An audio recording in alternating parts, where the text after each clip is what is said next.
So I guess since y'all already know Megan, I'll go ahead and introduce myself. I'm Rachel Rollins. I grew up in Friendswood and graduated from Friendswood High School. I graduated in 2010. Decided kind of going in blind that I was going to do music therapy because I liked music and I can handle therapy. People have always told me I'm therapeutic, so I was like, music therapy, perfect. Didn't look into it until freshman year when I went through an intro class and ended up falling in love with it, thank God. So, the definition of music therapy. There's 3 different definitions, but the official one from the American Music Therapy Association is music therapy is the clinical and evidence-based use of music interventions to accomplish individualized goals within a therapeutic relationship by a credentialed professional who has completed an approved music therapy program. It's basically a very long way of saying the use of music to achieve non-musical goals. So, we have lots of different populations that we can work with. The first of which being individuals with intellectual disabilities. This is a very broad term, and it has changed from mental retardation to intellectual disabilities on the DSM-5 that was just published this year. Kind of going into it, 19% of music therapists work with people with emotional behaviors, 12% work with the developmentally disabled, 9% the elderly with Alzheimer's, 9% with medicals and surgicals, 5% neurological, and the remaining is 46% of other. Other is not defined in the textbook we got that from. But the people that we work with that have intellectual disabilities, some of our main goals are developing social and emotional behaviors, developing communication skills, improving academic skills, and helping to create leisure skills. So we decided to focus on social and emotional behaviors for them because that was kind of what we had experience with. Some of them, they have like they call them stereotypic behaviors that can be harmful, and it's just like they get stressed out, so some of them have self-stim, but there was a little girl that would pull her hair every time she started getting stressed out. So what we would do was you want to replace the negative or not normal behavior with something else. So we don't just try and get rid of it, we try and replace it with something. So we used tone chimes. And anytime she was getting nervous and would start to pull her hair, we would break out the guitar, sing on the guitar, and have her play along with tone chimes. And it got to the point where when she was getting stressed, instead of pulling her hair, she would go to the tone chimes and start playing the tone chimes on her own without the music therapist. So the whole key with that we were taught was to replace the negative behavior or the behavior that you were trying to change and replace it with something else instead of just trying to get rid of it altogether. So the next one is autism spectrum disorder. There's lots of things that fall under autism now. Asperger's, autism Rett's disorder, all fall under this one. Our main goal with autism is improving social skills. We can also work on communication and behavior. So we focused on communication because that's something that many people with autism have problems with. I have a client that has Asperger's, so he technically falls into the autism spectrum disorder, and he can communicate very well with expressive language, but his receptive language is not very good. So expressive is whenever you are speaking or using sign language to communicate, and receptive is what you are hearing and you're trying to comprehend that language. So he can do very well with expressive, but he doesn't really do so well with receptive. So what we try to do for their use of language is we use lots of repetitive music, repetitive words, just trying to get them to even repeat back what you're saying, because if they listen to it long enough, that's working on their receptive language, and whenever they can finally sing it back is whenever they're working on their expressive. I was about to say, my client, he's also falls under the autism spectrum disorder. He's just nonverbal, just very few, just random words at one point. He can't really do phrases yet. He can listen to an audiobook such as Dante's Inferno and, write short stories, but he can't, do simple one-word tasks at some point. So that's what we're working on with him right now. So, Ready? Physical disabilities. A lot of the main two that we see under music therapy that we have worked with are cerebral palsy and muscular dystrophy. Just cerebral palsy is a non-progressive disorder that affects movement and posture, which is caused by the damage by muscles. There are 6 different types of cerebral palsy. There's spastic, ataxia, tremor, mixed, atonia, and atosis. In spasticity, the muscles, arms, and legs are tight and they contract. So any kind of sudden movement, they're just going to contract. A more severe form of this is rigidity. They are just almost stuck. A tremor is the shakiness of limbs, kind of just exactly how it sounds. Atonia is when there is it's very flaccid muscle tone. You don't have a whole lot of muscle, it's very weak. And then muscular dystrophy, it's a progressive weakness of all the muscles in the body, and it's caused by degeneration of muscle cells and replacement by fat and fibrous tissue. In pediatrics, most children with MD are usually wheelchair bound by the age of 10, and death usually occurs most often in the late teen areas. Death is not caused by the actual disorder itself, but more by the side effects, because it is I can't say that word, of the tissues in the muscle. Lungs and heart. I'm about to say, mainly it's just the rehab they go through, especially with music therapy. Their use of muscles is encouraged through intentional movements, help for their posture, help for their respiration, since you have to use all those muscles just to breathe even. Through to kind of get the rehab going, we have neurologic music therapy techniques, which can be used with CP and MD.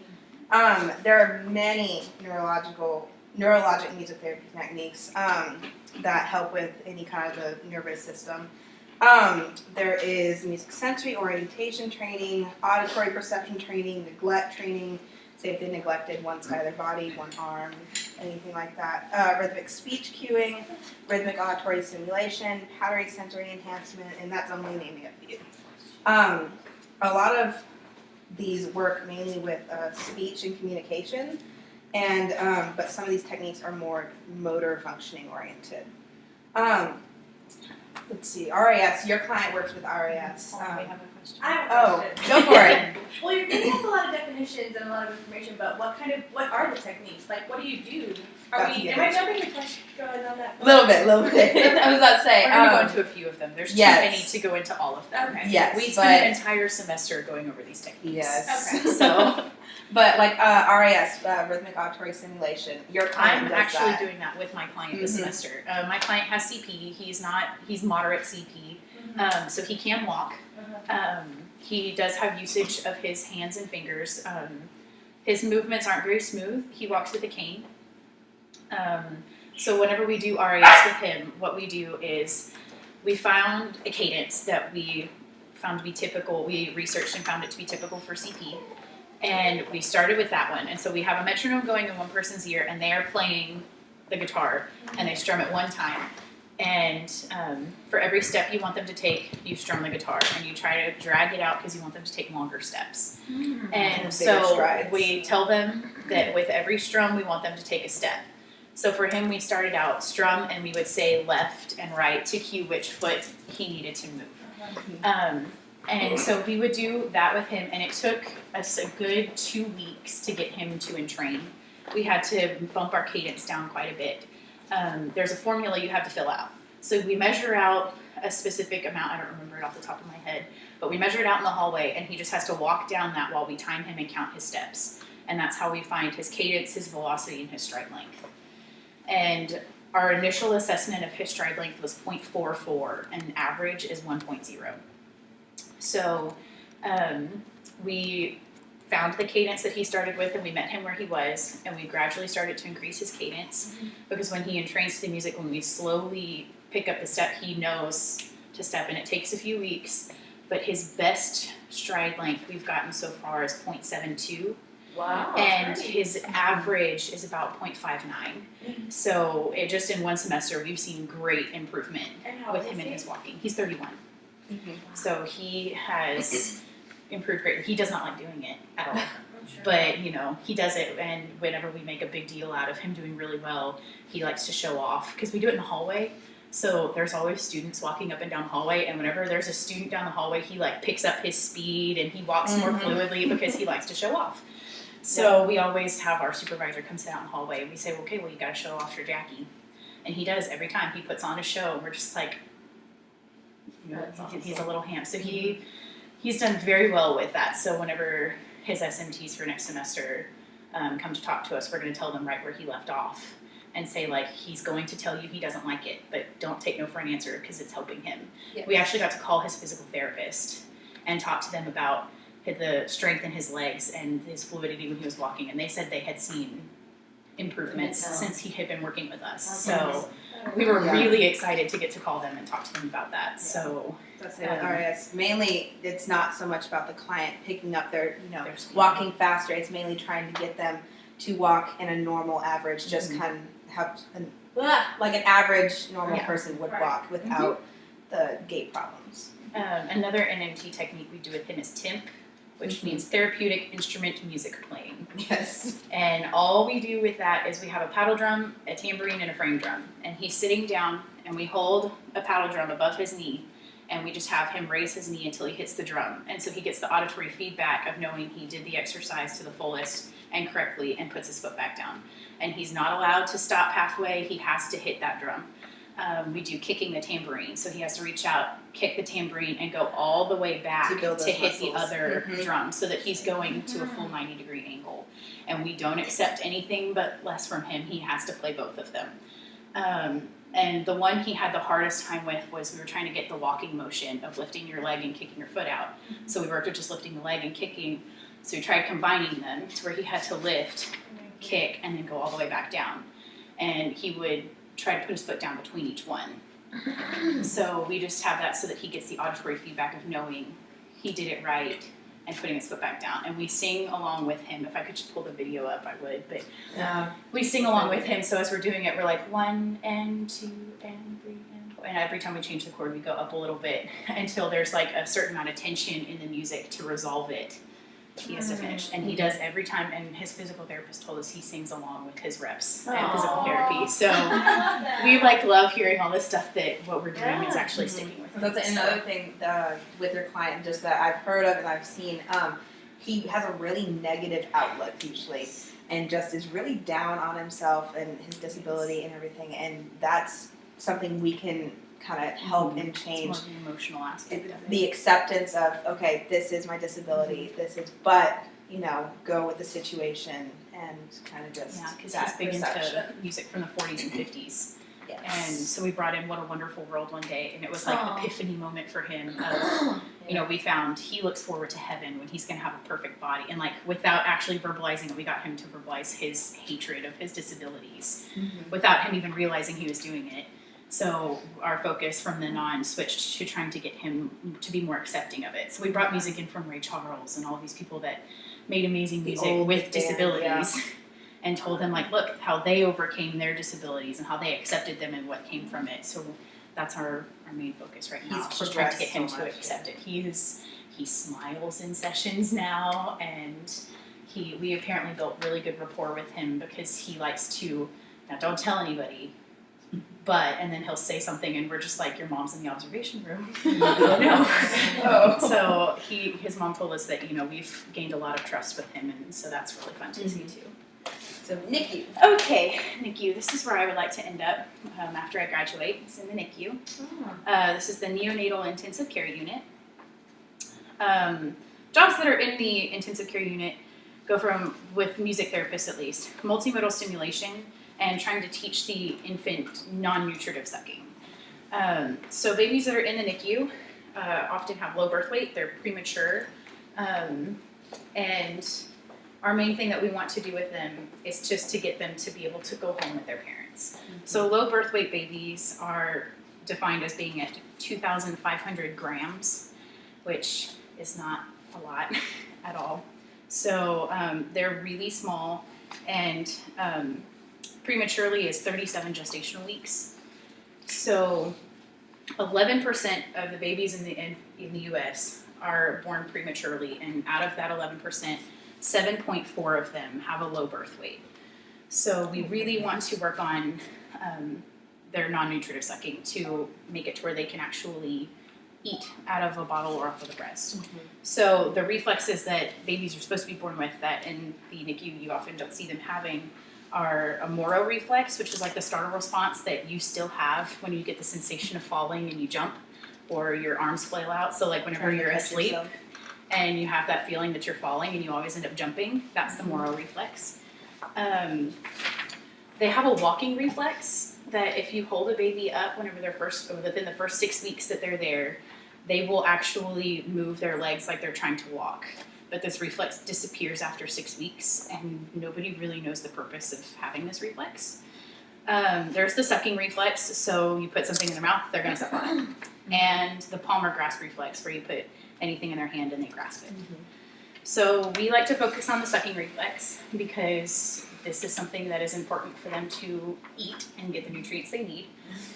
So Jane Stanley, she is a music therapist at Florida State University. Yeah, pulled the video. She created the PAL, which is Pacifier Activated Lullaby. Basically what that is it's in their pacifiers that they have in the hospital, they put this little thing in there that has a sensor inside the pacifier. And whenever the sensor picks up sucking motions, there's a speaker connected to it that plays a soft lullaby. So they learn by sucking. As whenever I suck, I get to hear the lullaby. So that's their motivation to continue sucking. So they're working on the non-nutritive, self-soothing, and once they get stronger with that one, they're actually able to move from the feeding tube that's in their nose down to their stomach to being bottled or breastfed by their mothers. So and they can, their time that they can feed like that increases, and they pick up their weight gain and all that kind of stuff. So we have a video. Hopefully it'll be loud enough. Oh, yeah, it should be.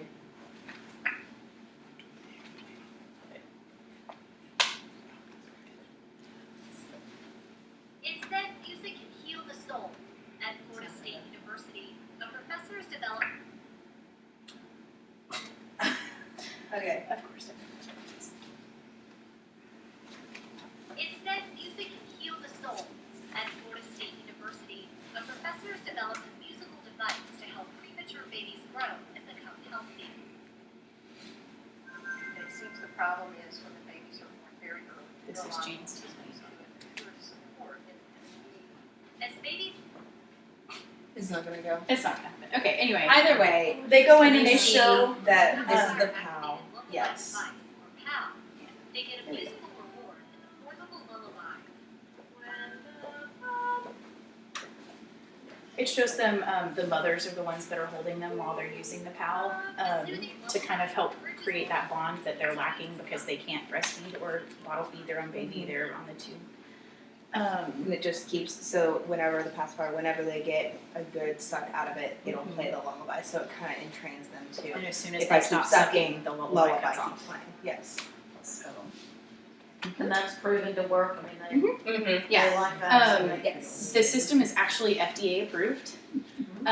They have made it to where it's accessible to hospitals all over the United States, and they're trying to get it to where mothers can have it at home, so that once their babies do get sent home from the NICU and everything, they can continue to strengthen that reflex and those muscles with the PAL. So that's kind of our bragging thing in the NICU with music Yes. therapy because So far. it was created, designed, and patented by a music therapist. So the proof of this working is they've experienced earlier transition to oral feeding, rapid weight gain, and they decreased the stress. Their brains are able to develop more because they're soothing themselves better, so they're getting deeper sleep. And it's reduced the lengths that they've had to stay in the hospital because they've been able to self-feed for so long. So there was a study done on the Gestalt theory, which is kind of finding that point of perfection, but where they're not overstimulated, they're not understimulated, and that's kind of the point that we are aiming for the therapeutics thing. So there was somebody trying to figure out how we could force babies to get to that little gestalt phase. So they found out that speaking in motherese, where the voice gets higher and you basically start cooing at your baby, if you start talking to them like that, they start to raise their level of awareness and they're not overstimulated. And that's kind of the point that we want to have them to do our next thing, which is multimodal stimulation. In the NICU, there's lots of overstimulation, where there's all the machines, they're hooked up to so many different wires and tubes, and their sleep is constantly getting interrupted for tests. And it's just a really kind of hectic environment whenever they're needing all of that sleep to let their brains start developing outside. And so with this theory, we found that whenever you speak in the motherese to, get the baby's attention to you, whenever they track and they're looking at your face, you have them swaddled with their arms in front of them so that they can't have the startle reflex to disturb the, sense of comfort. And you start to massage, like a massage. It's basically a fancy massage. And you sing a lullaby while you're doing it. And you start from their forehead and work all the way back to their spine. And you don't want to do it too soft where it feels like you're tickling them. You want to put just enough pressure on it that it's a massage. And you start with their head down to their spine, all down their spine and out to their limbs, like their arms and legs and stuff. Because that's the way we develop, cephalocaudal and proximal-distal. Cephalocaudal from the head down and proximal-distal from the middle out, which is how you develop inside the womb, and that's how they want you to massage outside because it's just the natural progression of our bodies.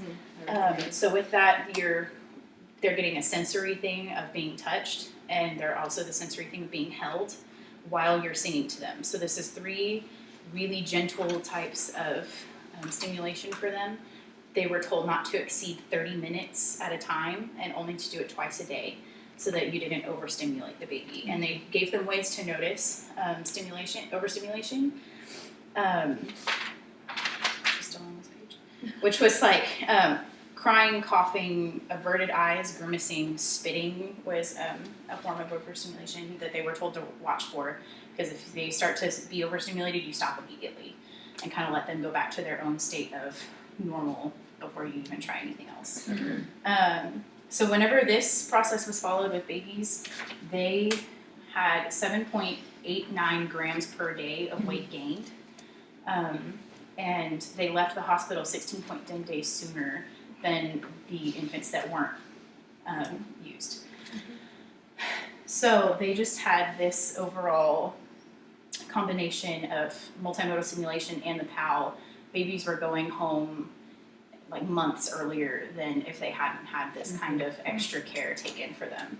So just adding that little bit of music into the life at the very beginnings helped so many of them get to start their life at home sooner. And then we're going to go into music therapy with pediatric cancer patients. We're going to start with our intervention. Yes. So And now is when video. everyone gets to play with the markers. Yes. Okay, so what do we need? Pass out all of them except for the B. Okay, you can have that one. You can have this one. You get that one. That one. Perfect. Dad, do you want or mom? Mom? Okay. Hold on, we're going to give Johnny another one. Oh yeah, because that Okay, so give Ginny that one because her Okay. Ginny plays in one and song. you get this one too. Since Because yours you're- only well, you play- get you two. get both. Because the purple one is only in one song. Okay, so on our music, we have no title. So what we're going to do here, she can't see. Oh my bad. Sorry. What we're going to do is we're going to play through the song, and you're going to try and guess what song it is. So basically, how to play the boom whacker is you're either gonna hit it on the floor, hit it on your knee, whatever it's gonna make noise on. So yeah, anything like that. Yep. Okay. So and you're just gonna play where the color goes. So and then I'm just gonna play. So All right. we're gonna start out with yellow. So Fine.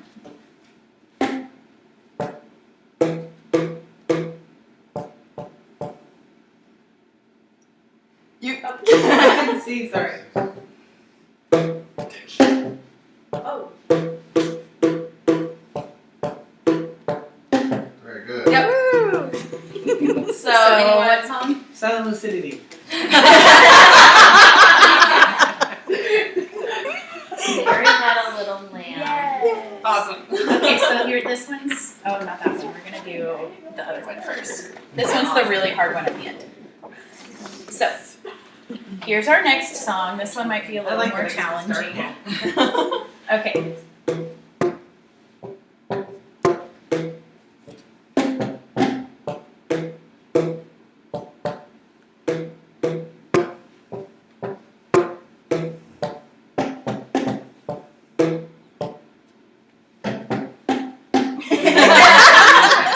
So anyone know that one? Because they're kind of two, right? Did you Oh, want? yeah. Go to Joy, yes. Yep.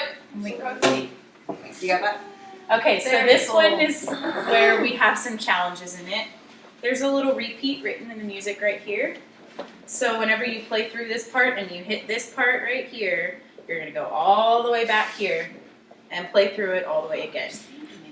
But Yes. there's This also one this is little harder. question mark Oh, I at the see bottom. 2 yellows. Okay, yeah, We're 4 missing 3 notes, and we need you to figure out which 3 notes we're missing.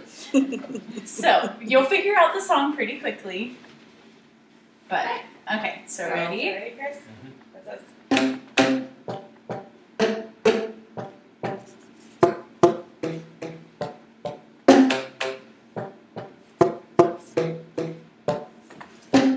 Oh. Remember repeat?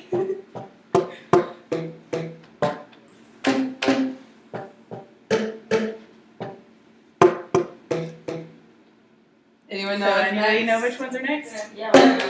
Yellow, Orange, red.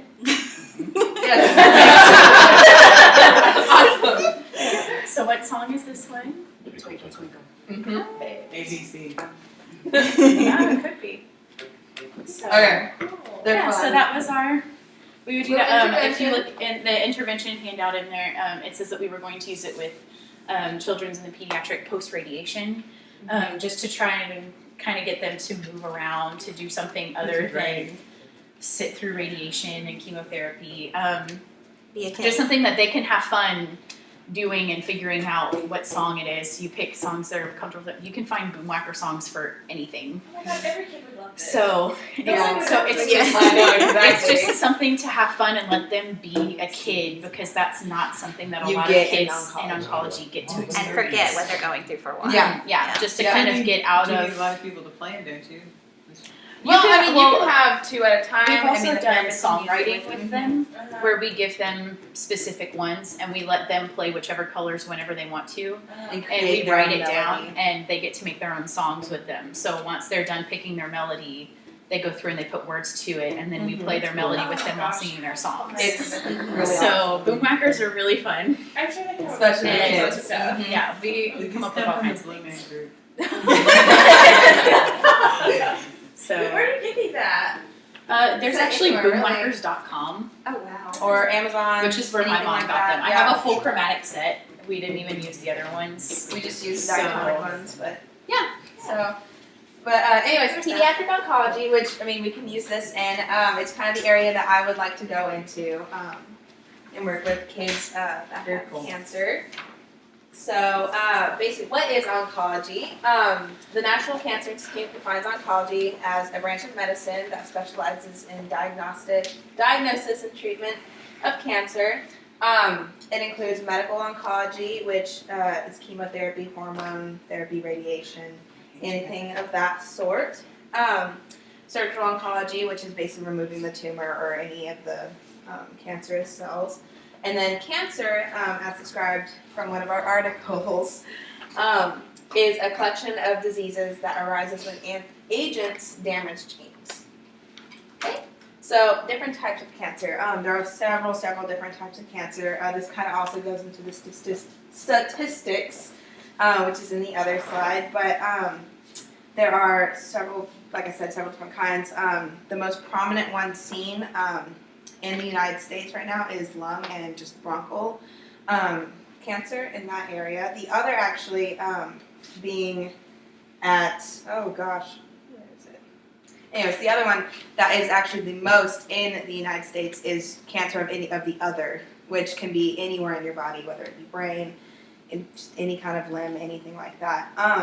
But since the early 2000s, cancer has steadily increased throughout the years.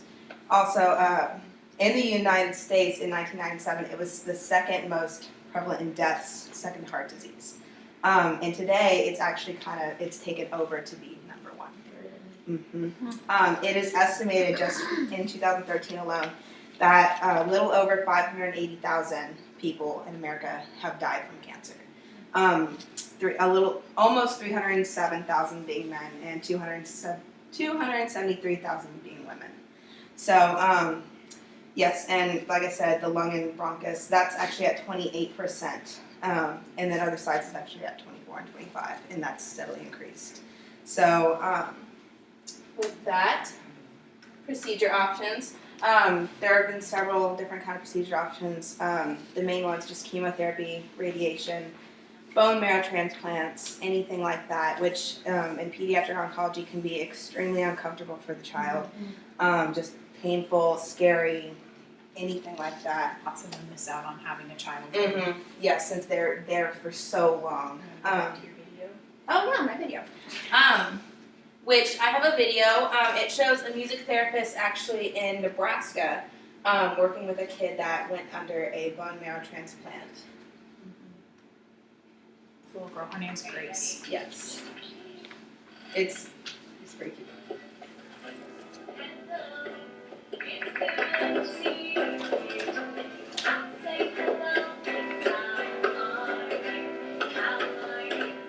Everything that I do depends on the needs of the patients. The hospital is not a normal part of childhood, and so my job is to help them to be a child or how to cope with being in the hospital. I got a feeling that today's going to be not a good day. That today's going to be not a good day. That today's going to be not a good day. I met Grace at the beginning of her stay here. At that time, she had a lot of energy. Was all over her room. Our first session, she was up dancing around with the instruments. And then as her medical treatment progressed, she was more anxious and not really afraid, almost, of procedures and just her daily cares that have to happen. And these kids, they don't get a choice in these cares or when to take their meds or when to go to a procedure. And so when I come in, I like to give them as much choice as possible. So got a whole box of instruments, and they get to choose different instruments that they want to play or different songs that they want to sing. And with Grace, she loves Disney songs. That was really very therapeutic for her, just to go through a Disney book and sing and put instruments with the different songs. I don't like staying in the hospital. I just stayed brave because I knew that I had to do it so I didn't freak out. One of the things that I like about her is that she has a lot of Disney songs.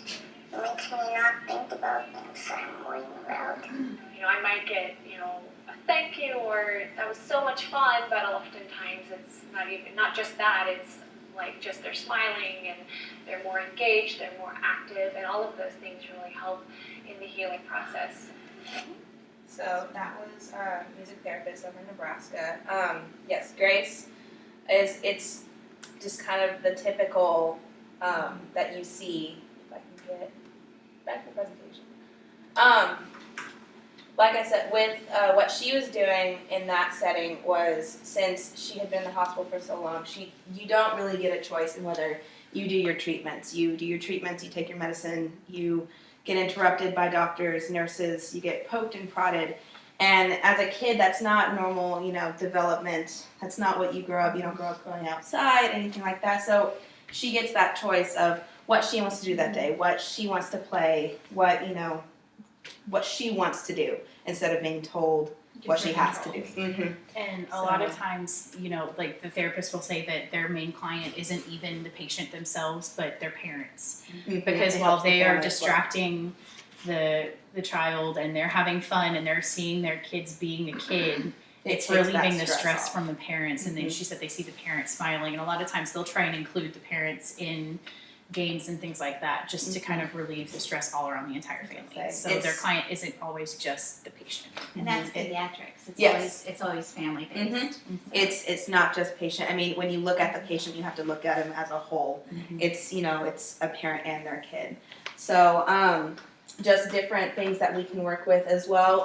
Pain reduction, anxiety and stress, like she said, and relaxation, and with the family dynamic. Pain reduction, whether that be through distraction or just having them do something while it's an uncomfortable procedure. I read an article actually by Annette Whitehead she works with the pediatric burn unit in Boston. Her study, it wasn't, in oncology, but with painful procedures in pediatrics. She had 9 pediatric burn patients, and all of them going under painful, whether it be cleaning of the burns, anything like that, just a painful procedure. She used the face pain scale, which is pictures, kind of what you see in the doctor's office, from 1 to 10 pain level. Also the nursing assessment, pain observations, as well as the fear thermometer for anxiety. So she played live and recorded music, preference, non-preference, anything like that. And all of her recordings showed that music therapy or music being played during those difficult times decreased pain, decreased anxiety, stress level, and actually reduced relaxation, keeping them more calm. They weren't as anxious during those. So it was really, really cool to see, and reading other articles as well. Michael Clark, he did a similar study on versus live or recorded, and he just saw that it reduced everything again, but that preferred music actually was more beneficial. So it really just all depends on the client and the patient, but overall it was shown that music therapy did help with those clients. Going on, Megan, wouldn't that kind of reduce how much pain medicine they have to take? yes, Stuff like it that too, right? does all of that. It reduces There the was- amount of We pain. didn't, Go for we it. didn't put this study in this because we didn't read it with this research paper, but there was one that they monitored how many times patients were pushing their button Mhm. morphine. to get morphine and things. Yeah. Because some of them have those like self-medicate buttons that, they Yeah. can't overdose it, but they It's- monitored how much people press their button before they received music therapy. And then they did it after they were receiving music therapy, and they said that it was increased tenfold. Like Wow. they pushed the button half of the time they did without it. It also, like going back to family dynamic, just having the family with them without all the distractions of the hospital, the loudness, the overstimulation even, and just kind of letting, like say with boom whackers, just letting the family and the kid work and just have fun instead of being so worried and stressed, whether it's medical bills, whether, what treatment is next, all of that just kind of plays into a factor. Very cool. Okay, So I think that's about Before it. we get to questions, just because I did this little spiel yesterday, yeah. the video of the oncology, it said on her title, board certified music therapist. Whenever we are going through school, we have to complete a 6-month internship before we can graduate, along with past board certifications before we can actually start practicing with anything. So it's a very difficult process because part of our schooling is 4 semesters of a practicum where we are given a client and a supervisor and we're told go. Yes. And we have to start from the ground up. If they don't have paperwork or anything, we haven't met them. In the assessment session, we are establishing who they are, what disabilities they have. We can go in knowing absolutely nothing as students and have to figure out where to start, what to do. And our supervisors kind of help us a little bit pointing along the way, but most of it is on us to figure Our out what own we're supposed to assessment, do. our own, what we think would So benefit that. that's part of our schooling. It's a growing field. There's a really high demand for music therapists right now and a really low supply at the moment. Yes. That doesn't exactly make it easy to find a job, but there is a very high demand for music therapy right now because we have so much research backing up that it does work. And it works with such a broad spectrum of people and populations. So that's just kind of my little spiel on what we have to go education through, and- what we have to do to become board certified music therapists. And So So where do you work when you find a job? Do you work for a hospital? Do you can for work in yourself? several different areas. I was gonna say we have public school areas, working with children there, medical, hospice even. I was about to say it's not only just for kids. We have just about anything almost that it could be used for. lots of rehab We work settings. with play therapy sometimes, like yeah. Lots of rehab. Yes, Mr. Gonzalez. Yes. How much do music therapy? How much do they make? How much do they make? we It have- varies, we but just had one of Marcus. our Mhm. people come back and talk. If we contract, where we contract with somebody that's going to give us clients that we have to go and see them, we have been told not to accept any less than $65 an hour starting off. They said that that was not a ridiculous amount for us to expect, and that we should actually kind of demand that it be 65, and if they're not willing to pay it, find somewhere else. As I say, and That's that's just pretty good money. contract music therapy. It goes And that's up just from there. contract. But that's different from a Salary salary. music yes. therapy is different. I don't really know What's the salary? what, but It can vary. depending on where some people make a salary of 35, some make the salary of 60 and Or higher. higher. Yeah. So it just depends on where Just you starting work off. and how long you work there. Mm-hmm. Just like any other thing. Now, you were talking about the different types of neurologic, techniques that you use, because I know that one of the other fields that's popular right now is traumatic brain injury Yes. rehab. Yes, as I say, Congresswoman Gabby Giffords, that's how she got to be able to speak again Her vocal. through music therapy. Mhm. Actually, she's a SAM grad who did it, Megan Morrow. Megan Morrow. She was a SAM grad. That was her music therapist, and they would find songs that she liked and she knew, and she would sing them to her and with her, and eventually she would leave out words and make her say For them. filament. And it got to a point where I think one of the things was it was like a song that she used to sing to her husband a lot, and they And worked that was on their that. main goal, so she And was able to sing She was it able to to him sing when it he to her came. husband one time when he came to see, and I mean, like, it was just like girls just want to have fun. Yeah, It was it one was of the something- songs that was in a video, and so they were singing "Girls Just Want to Have Fun," and so they would make her stop to sing the girls part. So it was just like a gradual reintroduction of speech. It's through kind of awesome music. just seeing, because it's been about a year or two. It's been Yeah, it's been a long longer time. maybe. Either way, I mean, she just from the beginning where she could not Couldn't speak speak at all, English. she would forget how to say words, but get so frustrated, like she couldn't express that she was frustrated. She would just go boo hoo, because she didn't know how to, I guess, speak Yeah. it. And then now, if you just they did an She's interview with her, it's talking like it's. She's talking like normal. I I mean, love- there's a couple different grammatical things just that'll go over time, And, like, but she can speak words. One of the techniques they used was rhythmic speech cueing. So once she got to the point where she could speak, they set things to a rhythm where, like everything we say has some kind of rhythm to it. So they would find the the natural rhythmic pattern to them, and they'd have her play it out on a drum or some other instrument, and then speak with it, so that she was eventually able to put a natural flow back into her speaking. It's really cool. I didn't think about that. So Any other questions? it's all good. Is it recording? Yes. So yeah, that's I think that's it. Awesome. So thank you so much. Thank you, girls. Thank y'all for coming. Yes, thank you so much.